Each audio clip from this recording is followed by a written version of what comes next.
Afternoon, America. Brian James Blem here. I want to welcome you back to another episode of What the Fuck's Up. What I want to talk to you a little bit today about is our system of government, right? How and why do we have our system of government? Because not enough people understand what its function is and how it's structured to basically protect you from what would become an unwieldy and abusive government, right? To protect you from what we call abuses of power. Ask yourself, what at its core is government? Government at its core is the power to compel you to do something you do not want to do, or the power to prevent you from doing something that you do want to do, right? Government is a necessary evil. We make it illegal for you to just go out and strike down another person's life for no reason whatsoever. But we have exclusions, right? You can defend yourself and your family. And so government is power, power at its core, power at its roots. And the founding fathers believed that power needed to be restrained, right? You could not allow all government power to fall within the hands of a few people. And so let's talk about that with respect to what I call the decision-making funnel, right? Here at one end, you have a dictatorship, a strong man. Founding fathers knew that, you could have a wonderful king or a wonderful dictator that led society into a golden era of peace and prosperity. They also knew you could also have a king that was very caustic and very cancerous to his own society, very destructive to the well-being of his own people. And it was just as likely that you could have one or the other. And the same applies, folks, as we move up this decision-making funnel, right? Where not just one person here gets to participate, but more and more people here get to participate. For example, an aristocracy, right? The landed elite in Old England, right? Were the decision-making body at the time. And so you get these different levels of participation within society, all the way up to democracy, right? Where all of the people get together and collectively decide how government power is going to be used and for what purposes it's going to be used, right? So at a pure democracy, you all get together in the town square, you go drop, you have an issue on the ballot, what are we going to do with power today? You go drop your colored bead into a jar, and they count them all up, and everybody knows how everybody's voted, and everybody's participating in the system, or at least everybody allowed to participate in the system, and that's how decisions would be made, right? You have our system, a representative democracy, where we directly elect, we the people directly elect those who make governmental decisions on our behalf, right? The founding fathers were very, very, very fearful of power being wielded by any one of these groups alone, right? Democracy can be bad. Dictatorships can be bad. Both can be good, right? But they wanted to divide up that concept. They wanted to separate power out and give it to different groups of people as a way to control it, right? And so let's take a look at what the Constitution of the United States of America does. We first started with the Articles of Confederation. It failed, so they scrapped it and they started again, and they drafted what's known as the Constitution of the United States of America, right? The first thing this does is it divides power. And it divides power between the federal government and the state governments, right? Because we had 13 original states. And how does it divide power? Well, the Constitution spells out what are the powers of Congress. Article 1, Section 8 spells out the powers of Congress. And as I've told you before, Article 1, Section 4 also give power to Congress over elections, right? Congress can make law affecting how states are to hold elections for federal representatives. And Congress has used that power to do so on a wide basis. The 10th Amendment then says the powers not herein delegated to the federal government are reserved to the states and the people respectively, right?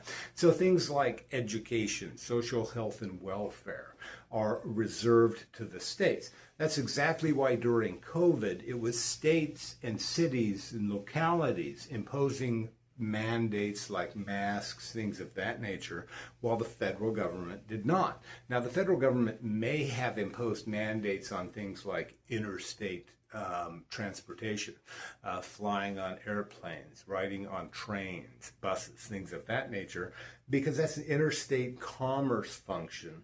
But by and large, it was the state's responsibility to deal with the health and welfare crisis of COVID, and states responded very, very differently.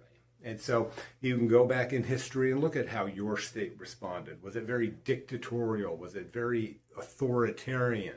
Did they lock you in your house and let grandma die alone while you were unable to see her or go do anything except buy drugs at the marijuana store and alcohol at the liquor store to help you cope with your solitude? Or if you were stuck in a house with 3 bouncy children, to help you cope with that, right? And so divisions of power, folks. States execute some powers, federal government executes other powers. What other methods did the founding fathers use to carve up this power? Well, we know that when the states were originally created, they were created into legislative, executive, and judicial branches of government, right? And so we got 3 different branches of government. They modeled the United States federal government off of basically what they were doing at the state level. And so up here we have the U.S. Supreme Court. We have the president and the executive branch of government, and then we have Congress, i.e. the legislative branch of government, and they also divided this into 2, as were most of the existing states, if not all, I believe. All but 1 in the United States have a bicameral legislature, 2 houses, as opposed to a unicameral legislature, which is 1 house, right?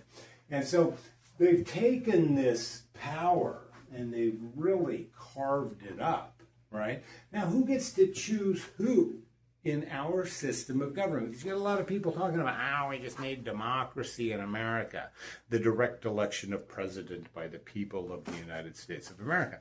Well, that would be all well and good if you want to give the coastal states all of the executive power forever, right? But the states are also part of our union. So let's start with Congress. The state legislature originally selected members of the Senate, right? That has subsequently been transferred to the people, right?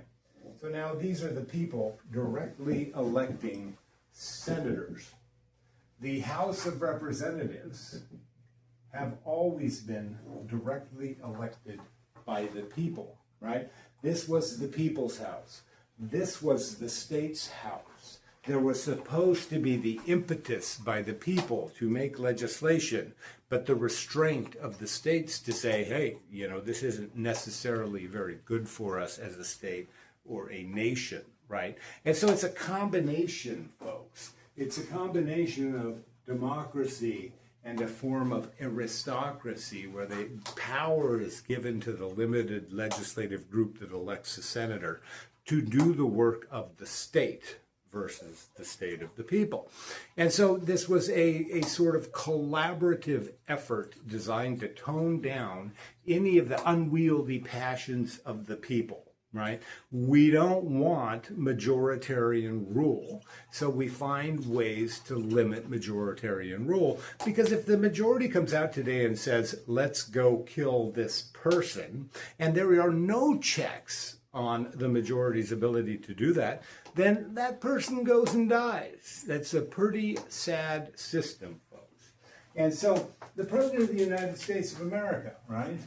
The people choose electors, and then the electors go to Congress and they cast their votes for the President of the United States, right? The electors are chosen at the state level, so that Maine chooses its electors, that California chooses its electors, that Arizona and Virginia choose their own electors, and then as states, individually, they get together before Congress and they cast their vote for the President of the United States of America. Another good compromise between majoritarian rule and the powers of the states, right? And this is important because what I'm going to show you with respect to the states is that is where you are far closer to pure democracy than you are at the federal level of government. Now, our most aristocratic branch of government is the United States Supreme Court because they are chosen by the President of the United States of America and they have to be approved by the Senate, right? And so, again, this collaboration, this collaborative effort, president, states are involved because the states are actually the parties to the U.S. Constitution and not we the people, right? And so why is it important? Who do we choose? Who do we choose at the state level, right? The people directly choose their senators. The people directly choose their members of the House of Representatives. The people directly choose their executive branch of government, right? This is the people collectively as a whole choosing who's going to govern on their behalf. Judges are chosen in most states by the executive branch of government or through some panel of experts put together that then make recommendations to the governor, who the governor then chooses amongst the selections and puts them into office. Most states have some form of popular review of judicial performance. For example, in the state of Arizona, you have what are called retention elections for judges every so often. So every so often, judges' names appear on the ballot, and the people get to say, do we want to remove them or do we want to keep them, right? That's a form of democracy that allows we, the people, to have an impact on the judicial branch of government, right? Up here, we really have no impact whatsoever. We really have no say. And so democracy, folks, at the state level is incredibly important because we also have what is known at the state level the initiative and the referendum. Both of these are forms of direct democracy.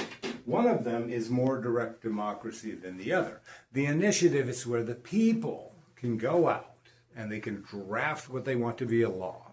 And then they can go out and ask their neighbors, will you sign this petition to put this on the ballot so we can determine if this should be a law? This is the people making law, folks. And if they get enough signatures, they can get it put on the ballot. And then at the next election cycle, the people go and actually vote on whether or not they want that to be a law or not. And so the people directly making legislation. A referendum is, for example, in the state of Arizona, there is a referendum initiative that's been passed by the Arizona House of Representatives, and that referendum initiative says that voters who wish to vote by mail must confirm their address with the county recorder prior to an election every year, right? So they have to communicate with the county recorder every year to inform the county recorder of their current address so that the ballot can be mailed to the appropriate location.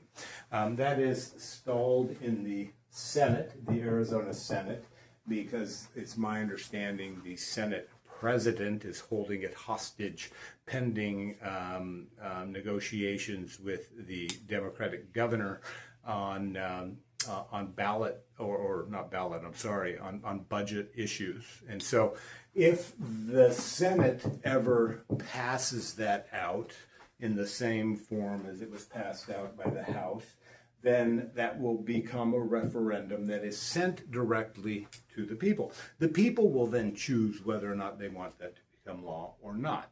And so democracy, folks, is found here at the state and local level of government. It's not typically found here, although it is a component of the federal system, right? It's one competing component of the federal system, because the founding fathers did not trust power in the hands of one group of people, right? And so the reason it doesn't play as big a role at the federal level of government is simply because the federal government represents, protects, and does the business of all of the states, not just one. And so it's a lot more unwieldy to execute direct democracy at the federal level of government. And so what did founders want to do with power, folks? Take a look at it. Look what they have done to the concept of power. They have divided it. They have carved it up. And they have ensured that we the people down here, especially with respect to issues that are predominantly domestic, education, social, health, welfare, are left to we the people, where democracy is right at our front door, right? And that is what the founding fathers intended to do. And with that, I say peace.